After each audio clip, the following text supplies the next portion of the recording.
Hello, comment ça va? C'est Eric. Et pour ce nouveau loom sur la complémentarité des quatre piliers de la prière, comment ils travaillent en réseau. Et aujourd'hui, nous avons Stéphania, ce magnifique bouquet d'œillets, les fleurs préférées de mon épouse.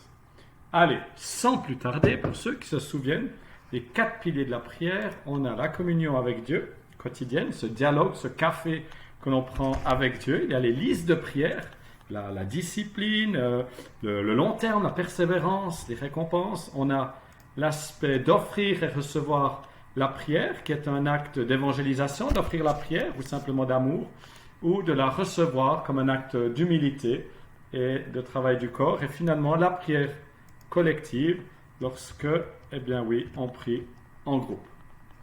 Alors, comment est-ce qu'ils fonctionnent ensemble? Voici un exemple tout à fait réel. Un jour, j'avais des problèmes avec les yeux, j'étais chez l'ophtalmologue, ils m'ont mis des gouttes dans l'œil, et puis je devais attendre une demi-heure ou une heure que la pupille se dilate, ou je ne sais plus exactement quoi.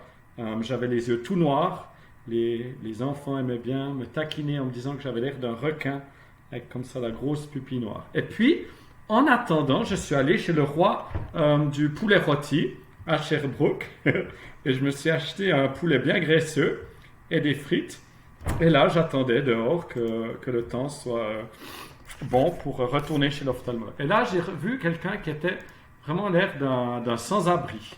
Et je me suis approché de cette personne et je lui ai proposé du poulet. C'était pas entièrement une histoire d'amour parce que j'avais trop de poulet aussi. Alors, je lui ai proposé du poulet, puis on a un peu dialogué. La personne était très, très touchée. Et j'ai offert la prière. J'ai prié pour la personne et on a un peu parlé. Et voilà, j'ai pu évangéliser, j'ai pu partager l'amour de Christ. Et j'aimerais vous montrer un petit peu comment ces quatre piliers de la prière ont fonctionné ensemble. J'étais là dehors et j'avais cette communion avec Dieu.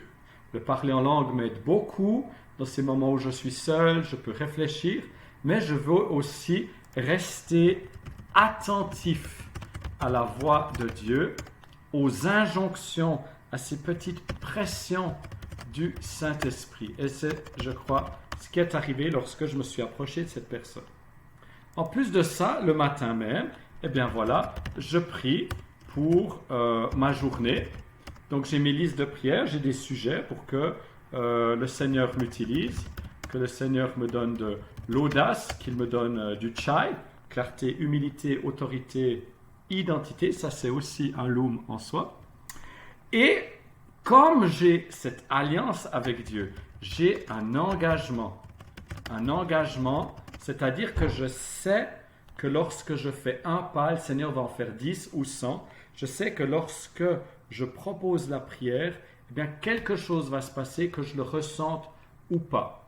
Donc voilà, je me retrouve dans la rue, j'ai comme ça proposé la prière à quelqu'un, cette personne a été touchée et finalement j'ai pu raconter cette histoire. Ça a été un témoignage puissant et ensemble, à l'époque j'étais à la maison de prière du Québec à Q-Hope, eh bien on a pris ce fardeau d'évangélisation, d'amour du prochain.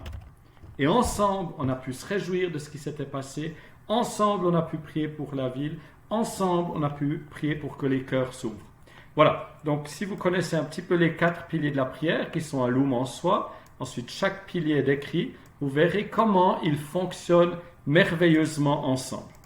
Voilà, je t'invite à me faire part de ton expérience, toi aussi. Dans quel cadre est-ce que tu as vu ces quatre piliers de la prière fonctionner ensemble? Et aussi, j'aime dire, plus je passe de temps dans la prière et dans la présence de Dieu, plus le Seigneur m'utilise. Il y a comme un dépôt qui se fait. Parfois, on oppose la prière et l'évangélisation. On oppose le premier commandement vertical avec Dieu avec le deuxième. Tout d'abord, Jésus le dit clairement, l'un ne va pas sans l'autre. Alors, il y a des gens qui font que le vertical, d'autres que le horizontal. C'est vraiment les deux. Je crois que c'est simplement une question de priorité. C'est-à-dire qu'il est difficile, de passer au second commandement quand on n'a pas commencé par le premier. Voilà, c'était en quelques mots les 4 piliers de la prière ensemble. On dit au revoir à Stéphania et à bientôt. Allez, merci d'avoir suivi. Ciao, ciao.